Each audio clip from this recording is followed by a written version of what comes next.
Welcome back to part 3 of the basement project. Now that the window is in and the retaining wall is holding, it's time to start making this space livable. Today we're tackling the insulation and getting these walls lined with XPS. After the chemical burns on my hands, I wasn't taking any chances this time. I geared up with a full PPE and a mask with gas filters. I thought that I had every base covered. However, there was a flaw in my plan, and it was about to cause me some serious breathing issues. It was a mistake that seems obvious now, but at that moment, I was completely unaware.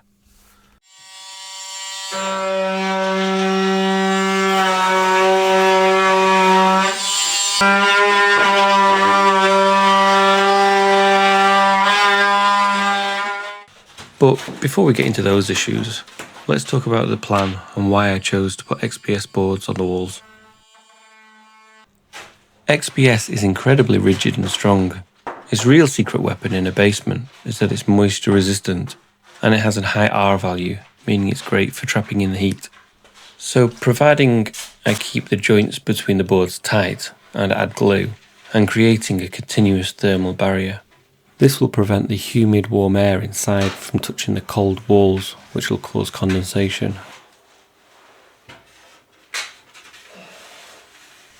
The spray foam that I went for was called stone glue. Basically, it connects the masonry to XPS foam without dissolving it.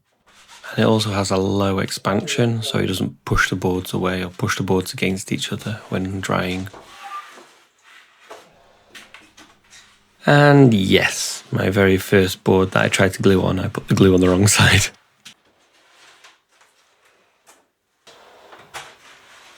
That way, so I'll go this side.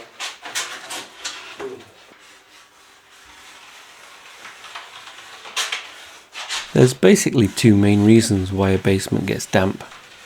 The first one being water coming from the outside, seeping through gaps and cracks in the foundation walls. As my basement walls are made of Leca, moisture tends to travel down the wall instead of soaking through it, so this naturally prevents the kind of horizontal saturation you'll see in solid concrete. On top of that, on the outside the wall has been treated with a good layer of something called slemming in Norwegian. It's a waterproof cement slurry. Then on top of that there's a dimpled membrane. This all makes me pretty confident that I'm not going to have any water coming in from the outside into the basement walls. So the second issue, which is the one I'm really worried about, is the dew point. If warm air touches the cold masonry from the inside, it turns to water. If you've ever seen cold water dripping down a window after a kettle steam has been blowing against it, you'll know what I'm talking about. And I'd definitely prefer it if this wasn't happening behind my walls.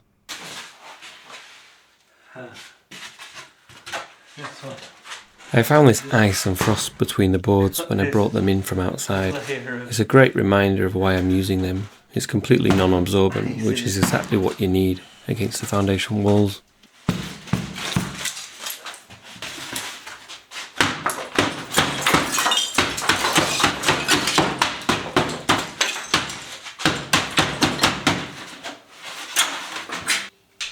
The current gold standard for insulating a basement like this is to dig up the ground outside and add external insulation. I think they say 2/3 on the outside and 1/3 on the inside. This creates a situation where the stonework of the wall actually warms up enough that the moist air inside isn't hitting the dew point on the side of the wall, so it won't create moisture.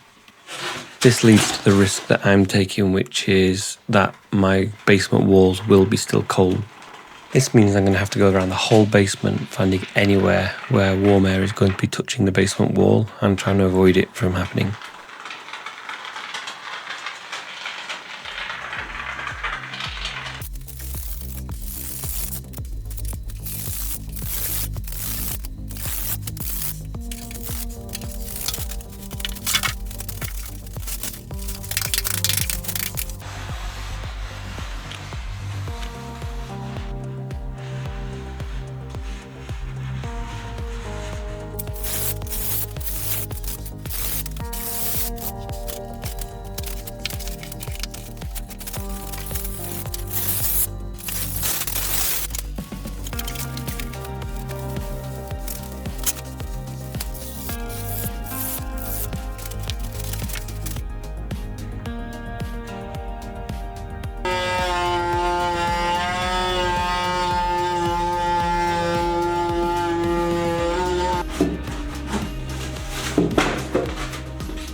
So in order to keep the thermal break running all the way along the wall, I'm going to have to move this divider wall across a little bit to put the foam behind it. But as I was pulling it down, I realised that the wall wasn't in great condition. When some of the drainage pipes were originally put in, they decided to go straight through the frame instead of kind of measuring it out and putting it correctly through. So the top part of the frame wall wasn't really connected to anything, it was held up by the plasterboard.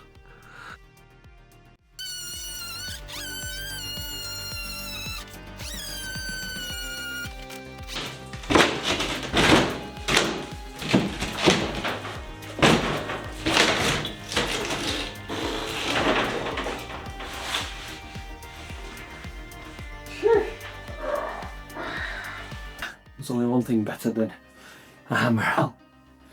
2 hammers.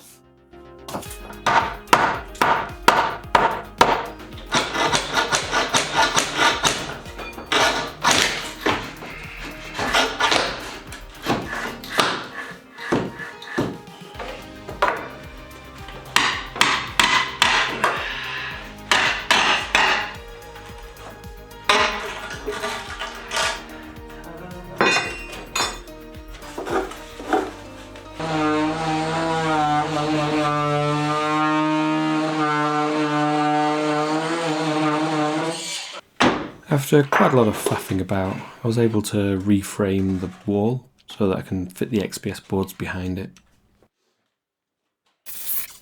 Even though this wall was internal, I'm still adding some boards to the corner. I want the heat to travel behind the insulation to warm up the masonry. Without this, you'll get cold spots where hidden condensation can appear. As I mentioned at the start of the video, I hit a pretty serious health issue making this part of the build. It turned out that the spray foam that I was using contained a chemical called isocyanate. They are famous for sensitizing the lungs, meaning that once you have a reaction, your body becomes more sensitive to them next time.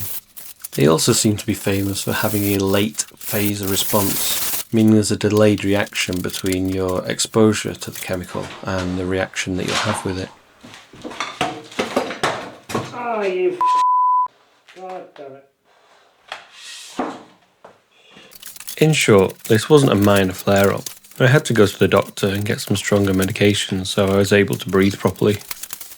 I thought that the mask would keep me safe from things like this, but it turns out that the gases hang around for quite a long time, especially in enclosed spaces.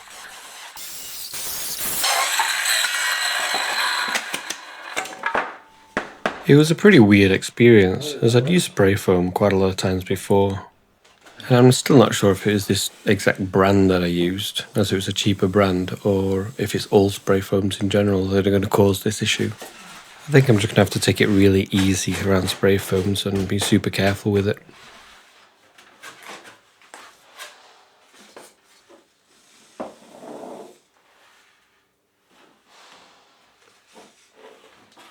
Sealing the rim joist was a nightmare, but it is vital. I had to make sure none of the warm air could reach the cold masonry.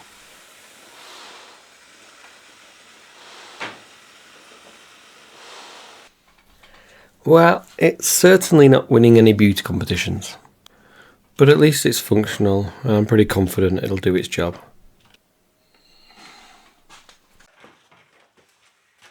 In the next episode I'm planning to get the framing up. And if you've learnt anything or enjoyed watching, please consider giving me a subscribe. And as always, cheers for watching.